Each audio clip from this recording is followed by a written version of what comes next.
What if I told you that this jersey number is banned in the NBA, or that there's a 4-point line you've never seen? These are the 17 NBA rules you didn't know existed, and in Rule 17, there's a dunk so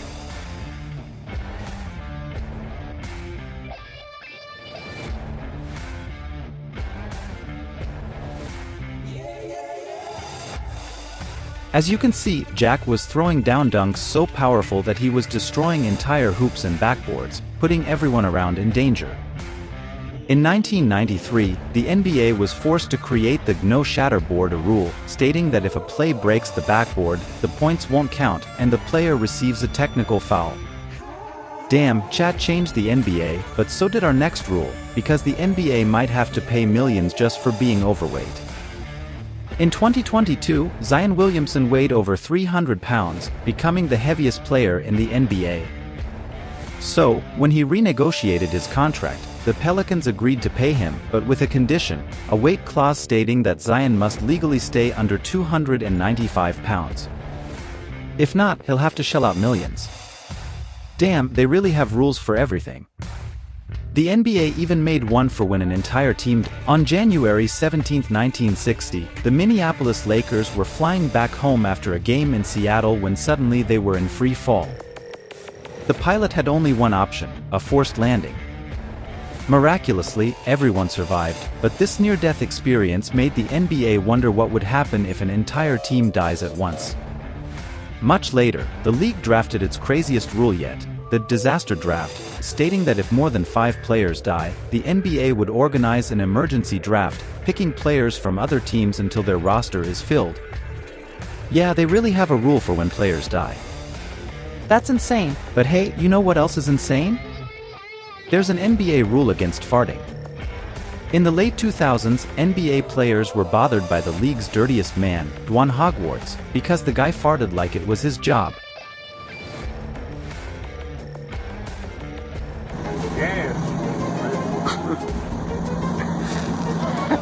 Oh no! He farted so much it became his reputation. Even league players called him the biggest farter in the NBA. Yeah, they actually said that. But eventually, it started bothering his teammates. In 2009, the Orlando Magic implemented the no flatulence policy, making it against the rules to fart during team activities. All because, quoting Dwight, he really enjoys cutting the cheese. Disgusting, brother.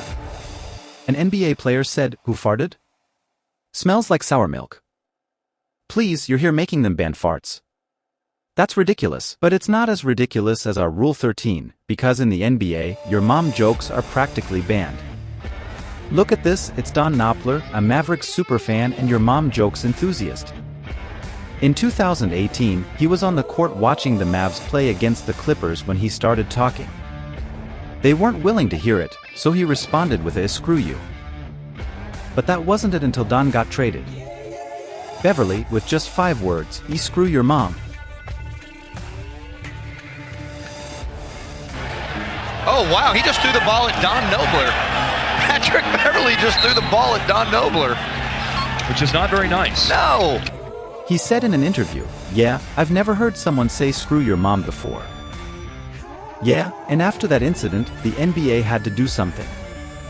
So, not only did they ban him from the arena for a year, but they also made your mom jokes illegal in the next season, saying, "We've added a rule making comments about a player's mother something we will remove a fan from a seat for." Wow, it might remove me from my seat, but it'll never remove me from your mom. Anyway, we have to talk about referees because it's literally against the rules to laugh at a referee. In 2007, Tim Duncan was on the bench minding his own business when this happened. There he misses the free throw. The second commentator said, "Yeah, it's Duncan. He's not happy with a no call on a previous call." Tim Duncan just got a foul for laughing. But it didn't stop there because a low chuckle later got him illustrating constantly laughing. What the hell, did the referee go too far? What's next? You can't even look at a referee. Oh yeah, that's a rule too. Timeout LA. El árbitro dijo, tiempo fuera, lárgate. El jugador de la NBA protestó, pero si él no dijo nada, el árbitro volvió a decir, aléjate de mí, Steph, aléjate de mí. El jugador de la NBA volvió a protestar. Él no dijo una palabra. El árbitro dijo, falta técnica, se fue. No está bien. Le pedí 3 veces que dejara de mirarme para tratar de intimidarme. Ya terminé. Él se fue. Solo quiero decir, le pidió 3 veces que se detuviera. El tipo se lo merecía. Y lo mismo hizo Dennis Rodman.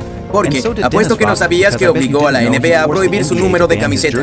En 2000, Rodman firmó con los Mavericks y durante una reunión con Mark Cuban realmente quería tener el 69 como su número de camiseta y Mark accedió. Así que al día siguiente ordenó 10,000 camisetas de Rodman con el 69. Pero luego la liga lo descubrió y no estaban muy satisfechos con ese número. Así que lo sometieron a votación. Al final, la NBA decidió prohibir el número 69 dejando a Rodman sin otra opción que usar el número 70. Hermano, en serio la NBA tiene una regla para todo y nadie lo sabe mejor que Karen Butler, porque este tipo creó la regla más rara en la historia de la NBA. Todo pasó en la década de los 2000. Karen estaba un poco loco, porque el tipo estaba obsesionado con las pajillas para masticar. Butler dijo en la entrevista, tengo un puñado sobre mí ahora mismo. Ya sabes, voy a Burger King más cercano, McDonald's, y tomo pajillas, un puñado de ellos. El entrevistador preguntó, ¿cómo sabes cuándo se acabó? Karen Butler dijo, empieza a ponerme un poco fibroso, entonces tengo que escupirlo. Lo hago en casa. Mi hija incluso lo hace a veces. No tomo de estos, nada de pajillas de 7-Eleven, solo McDonald's y Burger King.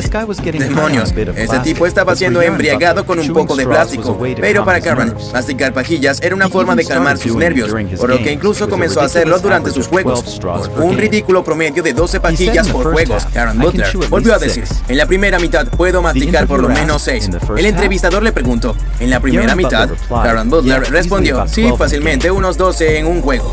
Pero finalmente la NBA se preocupó porque pensaron que masticar podría llegar a ahogarlo. Así que en 2010 decidieron salvar a Karen de sí mismo, creando la regla No Strat Rule, que literalmente dice los jugadores tienen prohibido masticar pajillas durante los juegos de la NBA.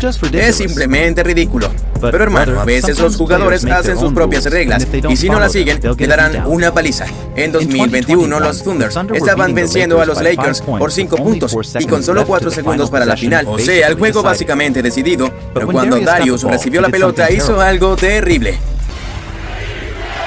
And they throw it away. And there's the gamble. The bow on it was Baisley dunking it. Uh-oh, and Russ is telling him, Russ is in Baisley's face, telling him not to do that. He just broke the unwritten rule among players that says if your team basically won and it's only a matter of time, you have to dribble until time runs out and not score because it's terribly disrespectful. So, the brothers had to put Darius in check. Today, the NBA also needed to control its players. That's why there's a rule prohibiting them from using. In the late 2000s, when Twitter first launched, players became addicted right away and started tweeting crazy things, like when Jack announced that he farted or Kevin Durant threatening people and more. Damn, some were even tweeting during their own games. So the NBA in 2009 put on its pants, creating the Twitter rule, which forbids players from tweeting during practices and allows the league to fine them thousands of dollars for offensive tweets. Brother, it's serious, those guys must be careful with their tweets. But what they really need to be careful about is other players cheating. In 2016, the Hawks were ahead of the Rockets, and at the end of the first quarter, Pau Misa was at the free throw line when he found himself in a sticky situation. And Millsap's telling him to look at the ball. Must be. Yeah, someone had sprayed the ball with some weird sticky stuff, and not only was it disgusting, but it also breaks an NBA rule stating that altering a basketball in any way is strictly forbidden. So the players were left with the question, who the hell glues the balls? Well, after that, the perpetrator was finally revealed, and it was none other than Dwight Howard. Millsap threw the ball back to the refs because Dwight Howard, when he came to the sideline, he sprayed some stuff on his hand that made the ball very sticky. And when Twitter found out he was cheating, people thought the same and tried to cancel the man. So the next day he had no choice but to defend himself. Howard said in a video, "I just think they're exaggerating, you know, like I'm doing something, you know, crazy again. You know, I've never been a cheater, never been a player who has to do something illegal to win. It's annoying, but I can't control it." Now, I've been using the spray for 5 years, and I never hit it, never did anything to try to hide what I was doing. But in the end, everything turned out fine because instead of suspending Dwight from the NBA, they let him off with a warning. Yeah. And if I told you that touching yourself in the NBA is illegal? Yes, in the 2004 playoffs, it was the Kings versus Timber, and with Minnesota up, they won with only 30 seconds left. Sam Kelsel took the ball and went crazy. One about Cassell. 3-point lead. That's a tough shot. Sam.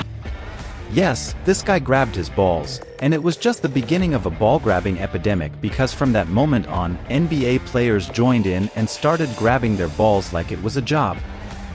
But in 2010, the NBA had enough. So they created a rule that says players who touch their crotch will receive a fine of up to $25,000, and with a punishment like that, you'd think players would stop touching themselves, but no, they all keep adjusting their balls, and it's costing them a lot because since the rule was enforced, players have been fined over $200,000 for all this. The NBA should lighten up. It's like they hate having fun or something. Although I bet you didn't know they even banned trolling. Yes, in 2022, Russell Westbrook played terribly during a game against the Kings. The entire arena trolled him for it because every time he missed a shot, the crowd would say this. That possession is so good for them offensively. Young man is hustling. Westbrook with a deep three ball. Len with the rebound. And that's what happens when Fox pushes tempo. Great things happen. If you run with him, if you run with time. And after doing this throughout the game, the Kings topped it off when they awarded Russell the Ice Player a title.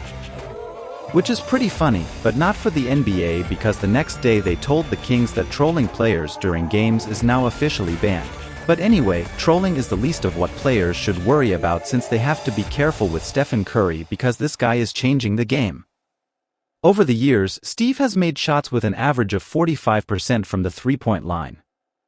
And finally, teams started wondering how the hell can we shoot like that? Well, to play like Steve, you have to practice like him. That's why in 2017, teams started adding 4-point lines to their practice facilities. Yes, I'm talking about teams like the Hawks, like the Bucks. Even the Sixers had Simmons shooting from half court. Wow.